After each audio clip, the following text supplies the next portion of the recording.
और लगातार बड़ी खबरों पर हम बने हुए हैं। एक और बड़ी खबर का स्पीच रुक कर लेते हैं। बड़ी खबर यह है कि बांग्लादेश की पूर्व प्रधानमंत्री शेख हसीना भारत में ही रहेंगी। सूत्रों के हवाले से यह बड़ी खबर न्यूज़ 24 आप तक पहुंचा रहा है। भारत में ही रहेंगी शेख हसीना, ये बड़ी जानकारी हमें मिल रही है, सीधे आप तक पहुंचा रहे हैं। 2 से 4 दिन रह सकती हैं शेख हसीना भारत में, ये सूत्र बड़ी जानकारी दे रहे हैं। 2 से 4 दिन लग सकते हैं क्योंकि अभी तक तय नहीं हुआ है। जब तक कहीं शरण नहीं मिल जाती कि कहां रहेंगी भारत के बाद शेख हसीना, तब तक भारत ही उनको अपने यहां रखेगा, अपनी सुरक्षा में लिया हुआ है भारत ने। जैसा कि हमने बताया कि हिंडन एयरबेस पर सुरक्षा काफी बढ़ा दी गई है। कई स्तर की सुरक्षा घेरा वहां पर अब कर दिया गया है। गरुड़ कमांडो को तैनात कर दिया गया है। जमीन से लेकर आसमान तक सुरक्षा बेहद कड़ी है। तो यह इस वक्त की बड़ी खबर कि जब तक शेख हसीना को किसी दूसरे देश से उन्हें आने की परमिशन नहीं मिल जाती है, कंफर्मेशन नहीं मिल जाता है, तब तक भारत में ही बांग्लादेश की पूर्व प्रधानमंत्री शेख हसीना रहेंगी।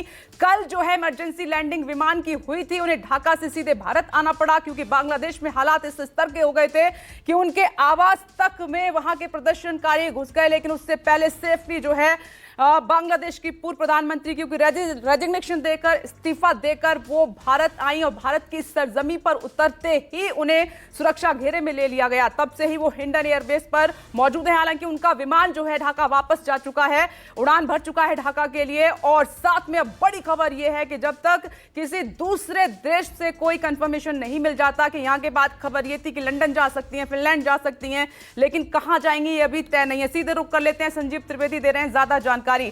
संजीव, खबर है कि शेख हसीना को अभी 2 से 4 दिन और भारत में लग सकते हैं, तब तक जब तक कोई कंफर्मेशन किसी और देश से नहीं मिल जाती कि वो भारत के बाद कहां पर जाएंगी।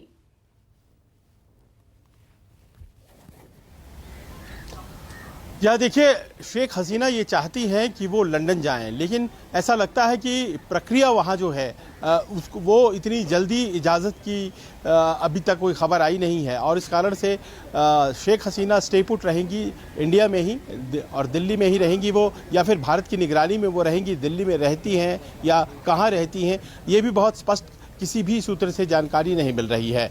लिहाजा 2 या 4 दिन लग सकते हैं उनको किसी देश का राजनीतिक शरण प्राप्त करने में, ऐसी संभावना जताई जा रही है। लेकिन यहाँ एक और जानकारी आपके साथ साझा करनी है कि जिस विमान में CJ-130 हरक्यूलिस जिसमें वो सवार होकर बांग्लादेश से भारत पहुँची थी, बांग्लादेश एयरफोर्स का विमान, वो आज सुबह 9 बजे हिंडन एयरबेस से उसने उड़ान भरी है।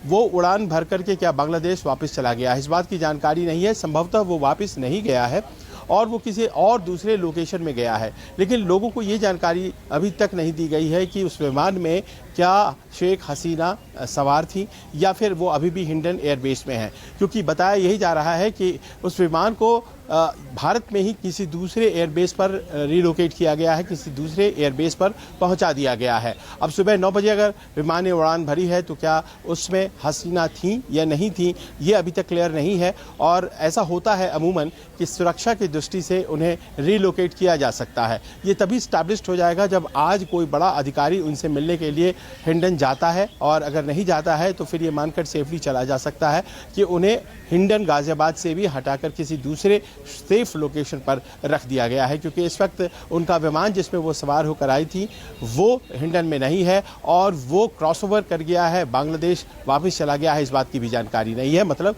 वो भारत में ही है और किसी और जगह पर है। जी, ये बहुत बड़ा इनपुट आप दे रहे हैं संजीव। आपने कहा कि शेख हसीना जिस विमान में आई थी उसने उड़ान हिंडन एयरबेस से सुबह 9 बजे भरी है, लेकिन वो ढाका नहीं गया है, दूसरी जगह पर रिलोकेट किया गया है। लेकिन क्या शेख हसीना उसमें है या नहीं है, इस बात की कंफर्मेशन नहीं है। लेकिन आप ये भी, पवन भी कह रहे हैं यहाँ पर संजीव के खबर दे रहे हैं, सूत्रों के हवाले से खबर मिल रही है कि सुरक्षा सलाहकार जा सकते हैं मुलाकात करने के लिए, लेकिन कंफर्म नहीं है, दोबारा जा सकते हैं। कल भी वो 1 घंटा मुलाकात करके लौटे हैं शेख हसीना से।